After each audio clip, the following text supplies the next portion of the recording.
Good morning, Josephians! Welcome to this special episode of Switch TV. I am Sir Je. And this is Madam Andre. Good morning, Sir Je. Good morning, Madam Andre. Hello, Josephians. I am so delighted to be part of this special episode. Yes, Madam Andre.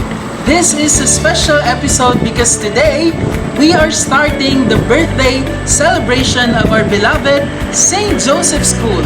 Wow! Happy birthday, St. Joseph School. Now, I have a question. If St. Joseph School was founded in 1960, how old is our school today? Ilang taon na nga ba? Grade 2 and grade 3, sagot? Yes, that's correct. SJS is now 62 years old. Hooray and happy 62nd Foundation Day, St. Joseph School.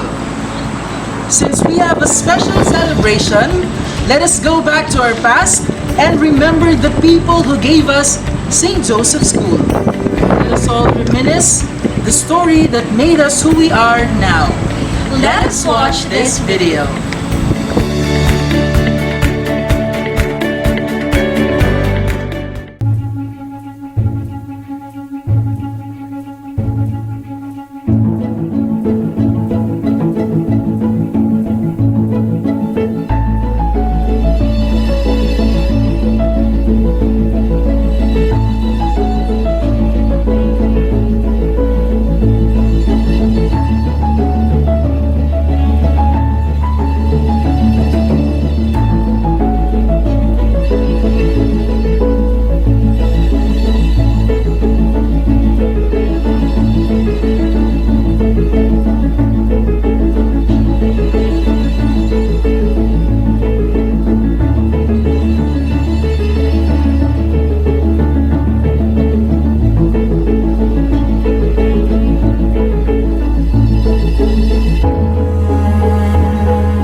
this magnificent campus with thousands of its graduates living their lives with the Josephian values. They learned, of course, from our very own St. Joseph School. Yes, I couldn't agree more with you, madam. Through the years, St. Joseph School has been successful in forming young boys and girls who excel, have discipline, and are faithful. Go Josephians! And I am thankful that these values have also guided the teachers, staff, and parents of the school. I must agree again with what you just mentioned, Madam Andre. Saludo tayo sa lahat ng mga members ng SJS community. Because for 62 years and the years to come, St. Joseph School has been existing with pride in its vision and mission. Speaking of the 62nd year and the years to come, where do we get the inspiration to celebrate with pride, joy, and optimism amid this pandemic? Ladies and gentlemen, friends, let's listen to our school directress, Sister Stephanie Chang, for her message. Let's watch this.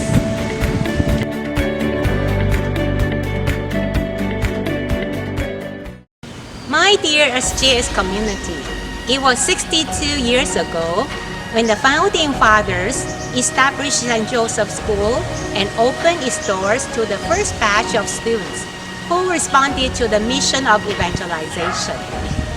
It was that same mission and vigor of the founders that made the school pass through the challenges over the years. Excellence, discipline, faith. These were the gifts left to us by the founders. Together with the Sisters of the Sacred Heart of Jesus, the SJS administrators, faculty, staff, alumni, and you, our beloved learners and parents. Let us cherish these gifts that have continuously grown in each of us, giving us guidance and direction to the next years of St. Joseph School. This 2022, we proudly look back to the past 62 years of the school and celebrate the many wondrous achievements we all have had. And let these achievements give us the courage to move on and transition to what lies after this pandemic. Knowing our glorious past and our proud identity and being empowered by our school vision will give us the courage to move on. Just like a plum that blooms more in cold winter, St. Joseph School shall grow more courageously facing any adversity. And our faith shall lead us to become a flourishing community.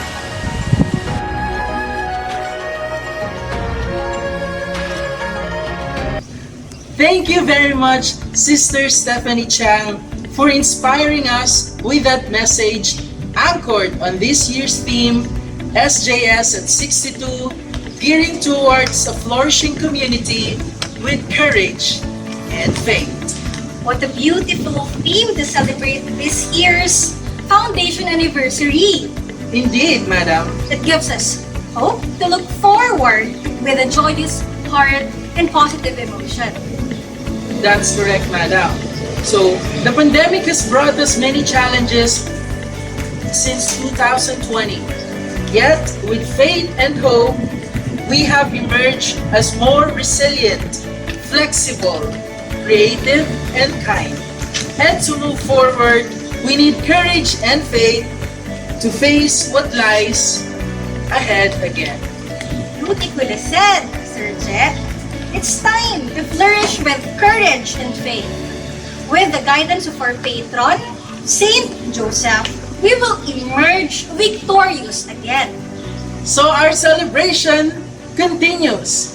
This year, we are blessed and excited as well to celebrate together with the Golden Jubilarians Batch 72 to share their stories from the past and their messages to the young Josephians today.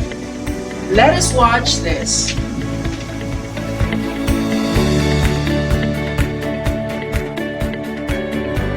Taray na aldaw sa Indugabos.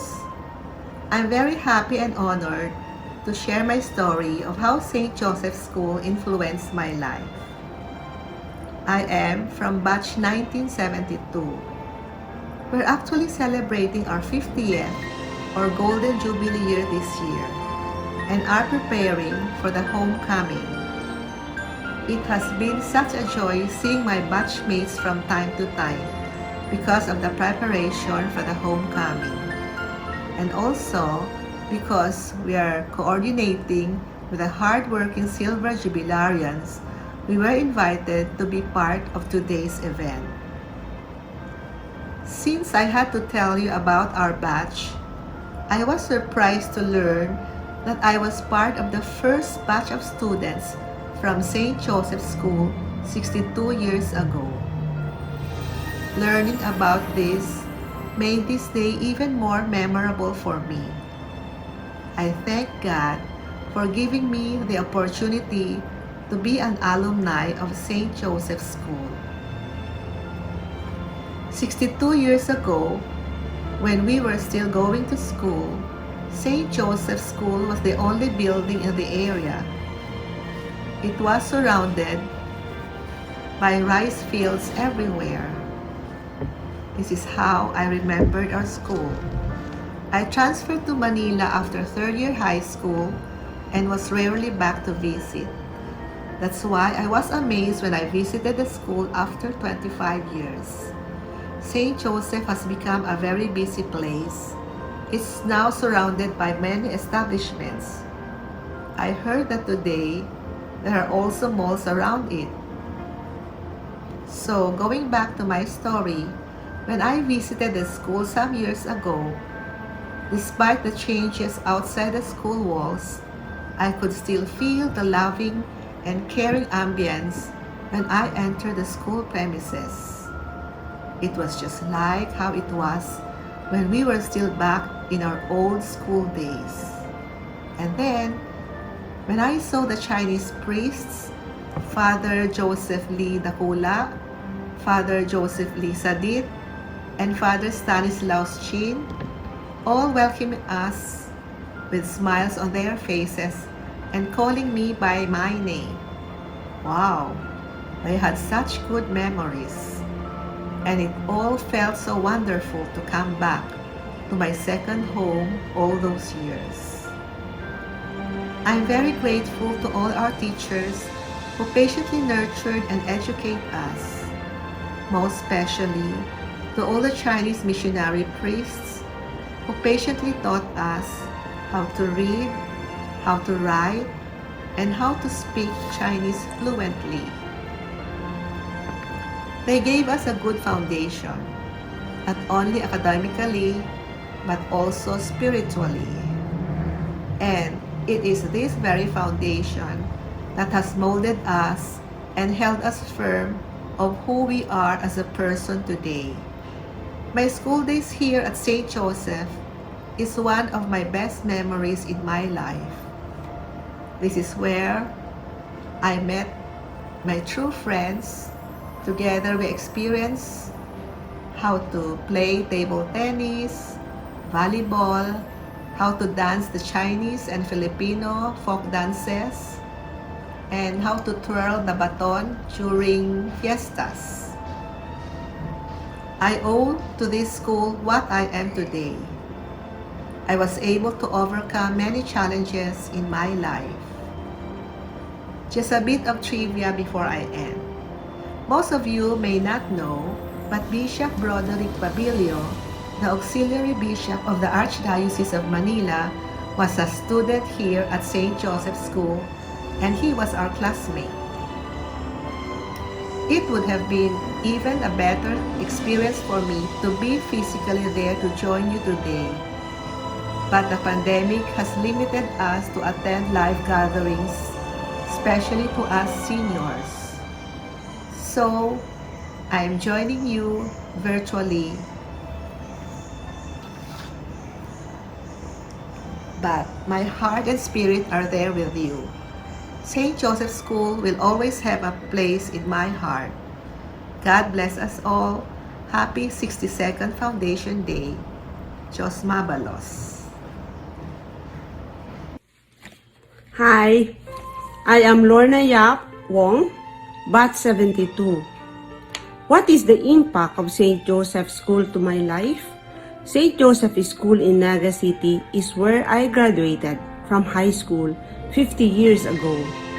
It has been a journey where you face the hurdles of the ups and most especially the downs. Never have I thought that St. Joseph School would play a great part in this life's journey, in my life's journey, where the grounding, the framework came strong, the discipline inculcated so deeply, the respect to people in all walks of life, the empathy to those with less, the humility in fame, the drive to continue on despite the downs, to move on, to stand up even if it hurts, and walk again with fortitude and determination to reach one's goal and aspiration. The trust, the faith to the one and only that guide us in our life's path, who carries us in the extreme of the downs in life. As I continue on with my life, I have nothing but gratitude to God Almighty and to my alma mater, St. Joseph School, for playing so great a part in molding me and making me what I am, who I am today. Lastly, I bow my head in supplication, for thy wish shall be done. Thank you, Lord, and thank you, St. Joseph School. God bless. A Danish philosopher once wrote, "You live life looking forward, but you understand it looking backward." We remember the time when we began our journey, just like you in this same piece of ground in Naga City, St. Joseph School. We were not the first Josephians who have passed through these halls, but we were the next in line to continue its proud spirit and tradition. Each of us began life in this school as a seed would on the bare earth, but we were lucky that we were given this fertile ground to grow. This is where our minds were filled with knowledge, moral values, filials to parents. Our principles were formed and our faith nurtured. We learned the values of excellence, hard work, and integrity here. Looking back, we realize this is where everything took root. We are the people we become because of the foundation laid down at St. Joseph School several decades ago. We are very proud to be Josephans and truly grateful to St. Joseph School for this precious gift. We may be in different parts of the world, but we are still guided by our sufficient ideals. And we hope that we have made this world a better place than we have found it. So we send this message to the current student. Now is your chance to grow. This is a whole journey of life ahead of you, and be proud that you are in the best place to be ready for it. Always give your best. Stay true to your principles. Live with courage and nurture your dreams because you all have what it takes to be successful. Lastly, always remember the foundation of our school that has been injected into our hearts and mind from elementary to high school, that Jesus Christ died on the cross in order to save us because He is the morning star. He is our light and hope. He is the way.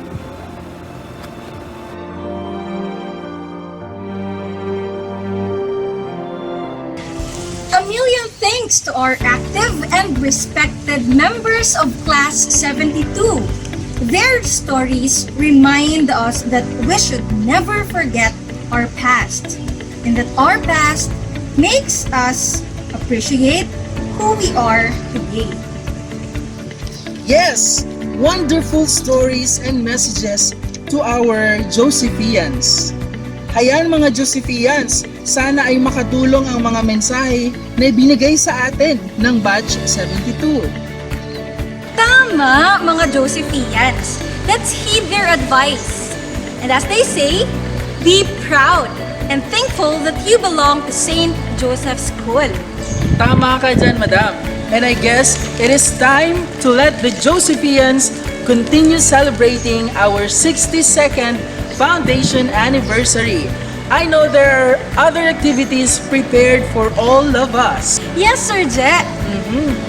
There are some class activities and our school youth council will prepare an online cinema for all this coming March 11. It is also exciting to watch for the awarding and closing ceremonies of our first ever intramurals organized by the sports committee. And aside from those, Madam Andre, the School Youth Council also launched the Josephian Got Talent event open to junior and senior high school students. Most importantly, we must not forget the Novena to Saint Joseph from March 10 to 18 and the Thanksgiving Mass on March 19 together with the Service Awards ceremony for the employees. With those activities, we seem to have a long celebration until the solemnity of Saint Joseph on March 19. Very exciting! Indeed, Madam Andre. And so, let us end the show to begin the celebration. My dear Josephians, faculty, staff, parents, and alumni, and friends, join us as we sing with pride and joy our SJS Triumphant March. Forward on we march. Thank you and happy Foundation Day.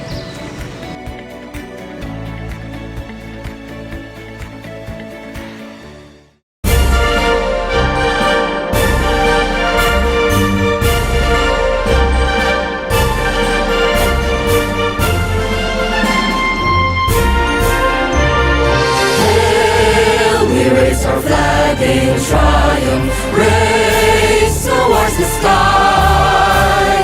Hail, our spirits are triumphant, we are soaring high.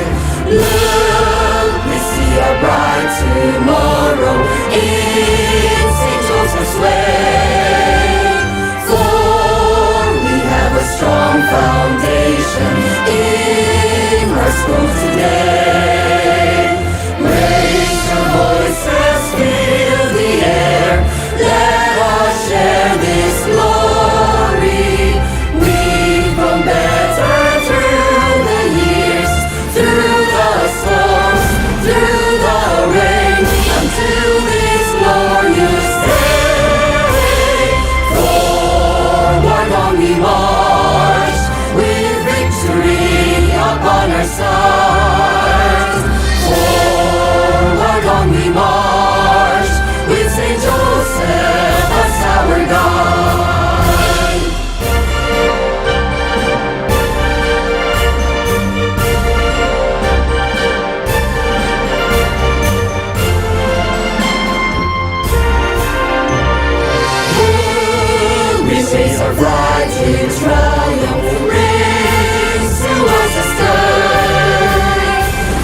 Triumphant, we are soaring high.